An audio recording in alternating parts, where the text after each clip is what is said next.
Всем привет! Сейчас 8 утра, и мы едем в миграционную службу, чтобы продлевать наш прекариа статус в Аргентине. Приятного просмотра, погнали!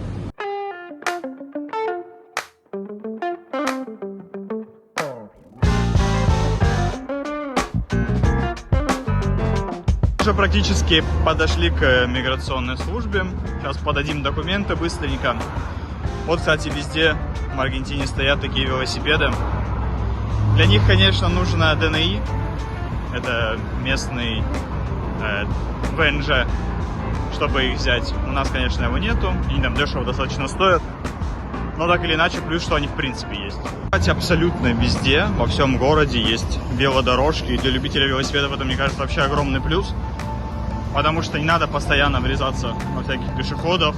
Не надо постоянно выезжать на дорогу. И, короче, здесь в этом плане все очень безопасно, и мне кажется, что это прям очень круто. Меня просто достаточно часто спрашивают, сколько вообще стоит жить в Аргентине, сколько нужно денег для переезда и тому подобное. И вот в этом видео, собственно, хочу так вкратце рассказать, потому что очень все индивидуально, люди живут абсолютно по-разному, разные квартиры снимают, тратят разное количество денег. Ну, я вам скажу просто про наш опыт, сколько мы тратим в месяц. Я там насобирал за целый месяц кучу чеков. Точнее, Тася насобирала кучу чеков. Мы можем хотя бы примерно оценить, сколько у нас там выходит в месяц по продуктам, по квартире, естественно, я знаю, сколько у нас выходит. Ну и как бы общая картина, она сложится, исходя из всех вот этих вот сумм.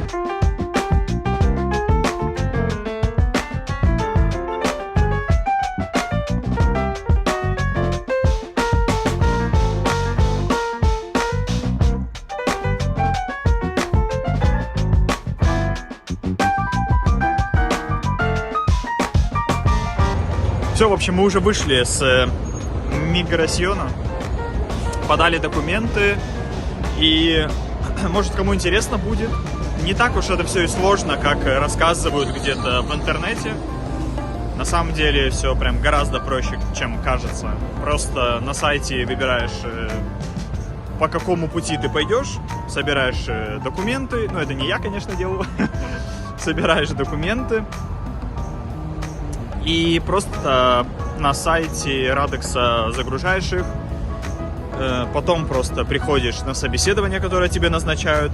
На собеседовании ничего не происходит, ты просто сидишь за столом, отдаешь им оригиналы документов, и дальше тебе просто дают прекарию на там, 2-3 месяца, и дальше они просто будут проверять документы, если будут какие-то вопросы, то они дальше их просто будут задавать, и все, ничего необычного. Мы вот были в Пуэрто-Мадеро, но вот этот район мне нравится побольше, и высотки здесь как будто бы немножко поинтересней. В общем, пока мы идем, если конкретно про цены, то квартиру мы снимаем за $400 в месяц, отдаем наличкой.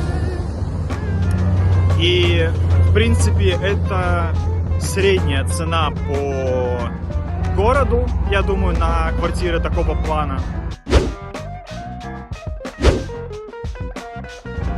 У нас квартира не самая там какая-то крутая, ну и не самая плохая. То есть у нас 3 комнаты, 80 там, плюс квадратов, и стоит на $400 в месяц. При условии, что мы когда заселялись, мы отдали депозит 400 еще долларов за месяц. И плюс мы еще отдали $400 комиссии риэлтору, через которого мы снимали. Я думаю, что сейчас найти квартиру также за 400, за 350, за $500 возможно. И это даже будет не каким-то испытанием. Но много кто пишет, что сталкиваются с проблемами поиска квартиры за 600, за $700. И, ну, мне кажется, что это полный бред, потому что квартир за такую цену достаточно, и их можно искать на Фейсбуке, можно искать на сайте Argenprop и связываться напрямую там с владельцами квартир, можно искать через русских риэлторов. В общем, вариантов много, и те, кто говорят, что квартиру найти очень тяжело в Буэнос-Айресе, это вообще, я считаю, что это бред, потому что мы нашли квартиру за, наверное, 2 недели максимум, просто немного времени на самом деле потратили на это, как будто бы в Питере, в Москве, в Сочи вы потратите столько же времени, чтобы снять квартиру. Потому что в Питере, когда я снимал квартиру, мы тоже искали там 2, мы могли 3 недели искать квартиру. Поэтому я думаю, что цены везде средние, никаких проблем не будет найти хороший вариант. Что касательно еды, вообще продуктов и сколько мы тратим в месяц, примерно, я думаю, что мы тратим в районе $200 за месяц на двоих. И при условии, что мы ни в чем себе не отказываем, кушаем много, кушаем вкусно, в нормальных магазинах, практически не экономим ни на чем. И вот $200 нам на месяц более чем хватает. Конечно, хочется рассказывать не только про положительные вещи, но и вот такого здесь тоже достаточно. Вроде бы какой-то современный цивильный райончик, но ну, по ощущениям прям все очень красиво, но вот таких мест, их прям тоже предостаточно. Хотя с другой стороны, как будто бы их не больше, чем в любом другом городе. Типа, с одной стороны, где-то в уголке может быть грязно, но с другой стороны все будет супер чисто, супер красиво, супер все помыто и тому подобное. Нигде мусора не будет, нигде не будет всяких бедолаг на улице и тому подобное. Но опять же, я хочу показать все как реально, как все есть.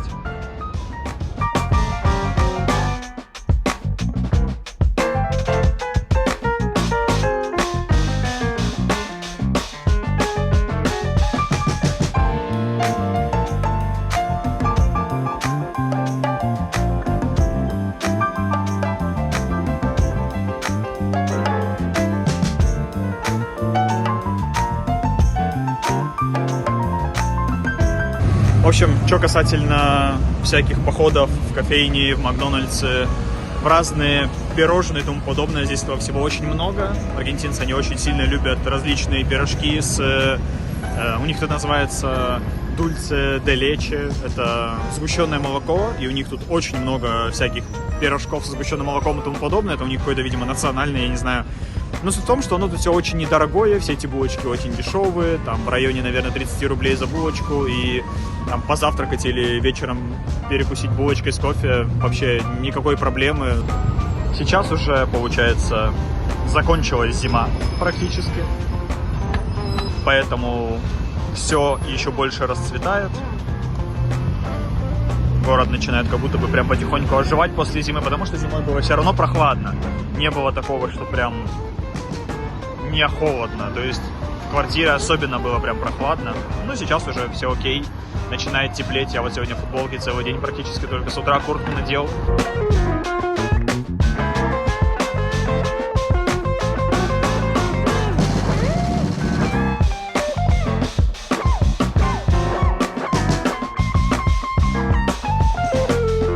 У нас уже несколько дней такая проблема.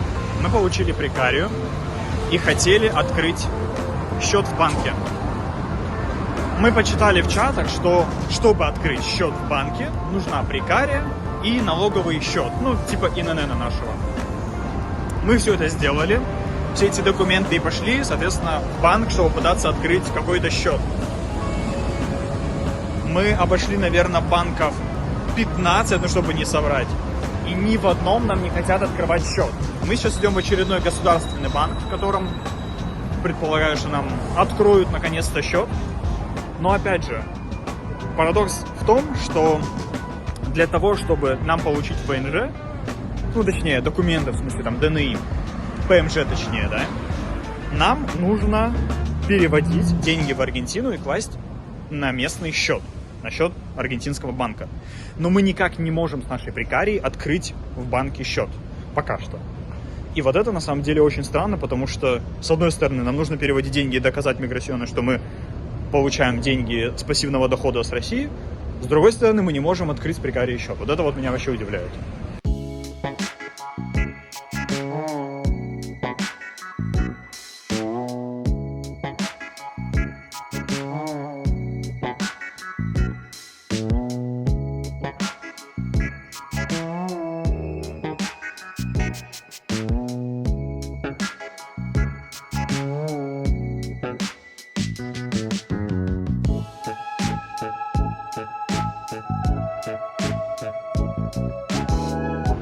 Короче, не знаю, все цветет, все расцветает.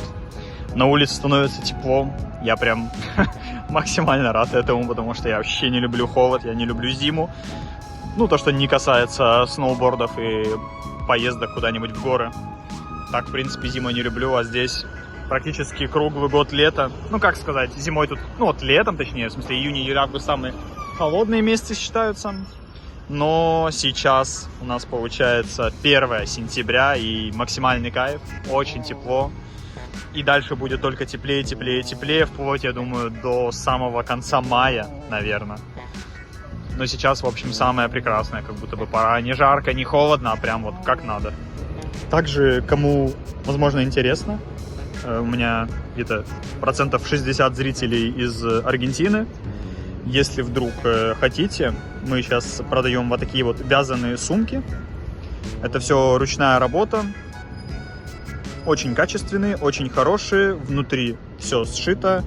Сделана магнитная кнопка для удобства. В общем, есть вот такие варианты.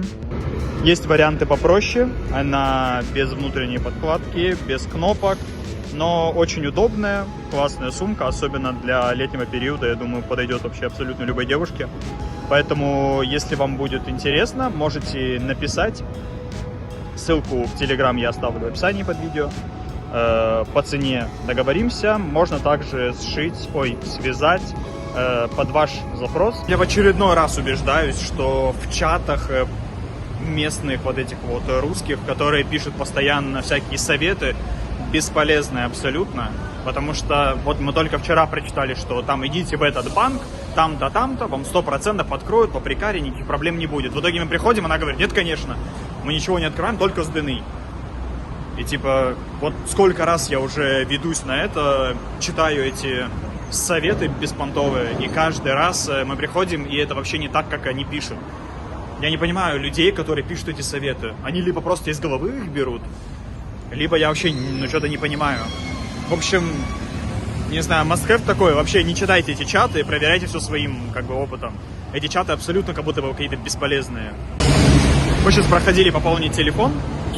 Это, конечно, тут отдельная какая-то проблема, потому что все автоматы, мы можем пополнять, люди, у которых нету карты местной, и мы не можем пополнить онлайн, можем пополнять только наличкой в подобие наших Kiwi автоматов.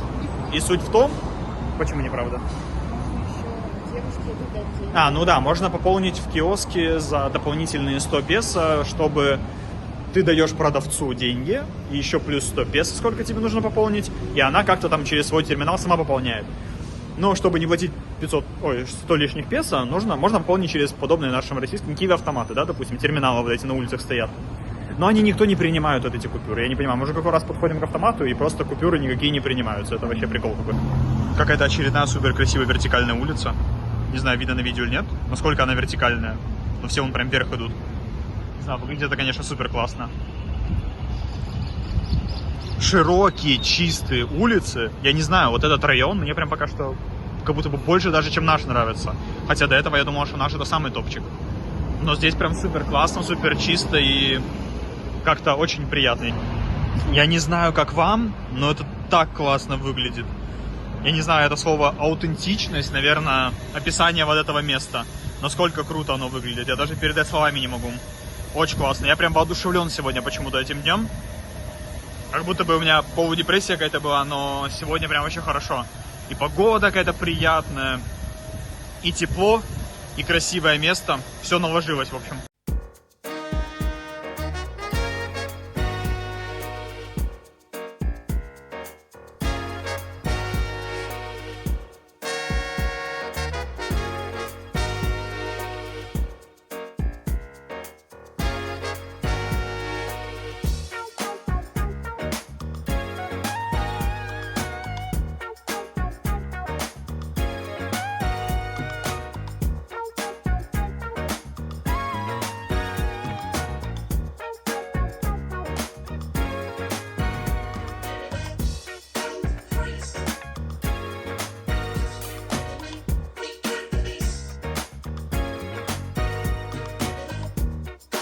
Да, мы зашли в очередной банк, нам в очередной раз отказали, послали в какой-то другой банк, в котором, скорее всего, тоже нам откажут.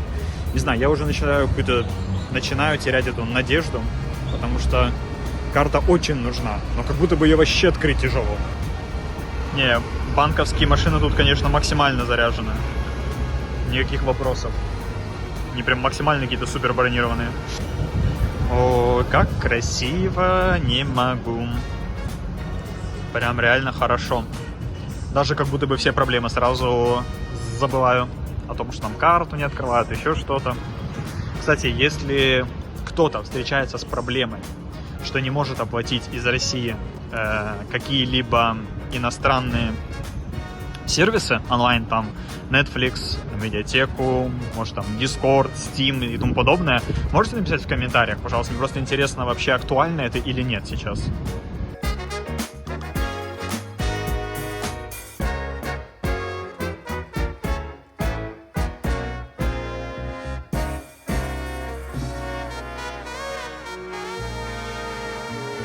Короче, мы только что вышли из банка.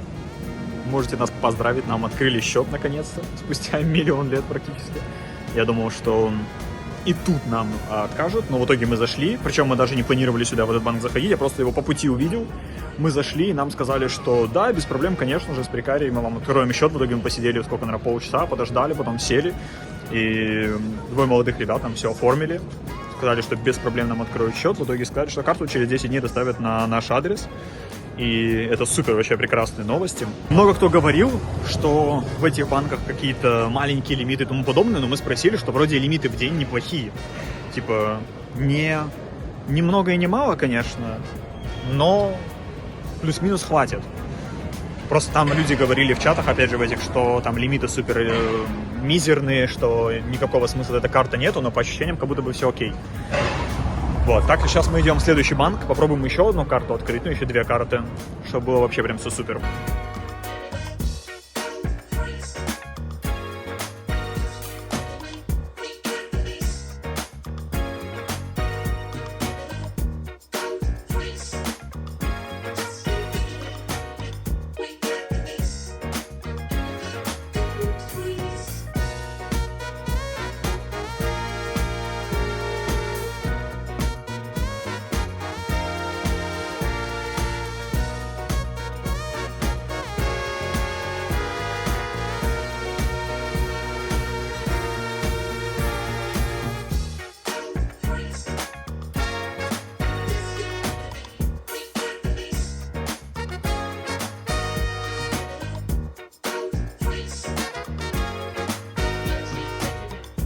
Я не успеваю пройти, наверное, даже и 10 метров, как вижу что-то, что мне хочется снять. Смотрите, насколько красиво оно выглядит.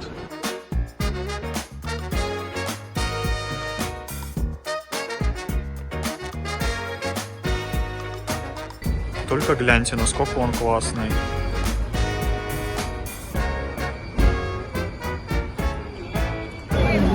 Это вот классический практически каждый день около Конгресса.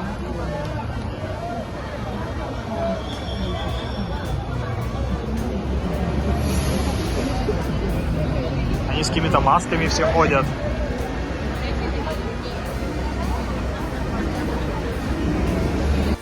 Собственно, в заключение этого видео хочу сейчас посчитать, мы сейчас зашли в магазин, хочу посчитать чек, сколько у нас вышло. Одна закупка в магазине на 1-2 дня, ну, наверное, на 2 дня, потому что мяса взяли много. Плюс мы зашли в магазин, купили вот такие потрясающие эмпанадос. Они вышли 750 песо, я прикреплю, сколько это вышло. Плюс мы взяли в Макдональдсе 1 бургер, картошку фри и 1 колу. Я тоже прикреплю, сколько это стоит. И также сейчас посчитаю, сколько в магазине мы закупились. В магазине мы взяли 2 килограмма мяса, спагетти, сметану, потом орешки мы взяли, 4 помидорки,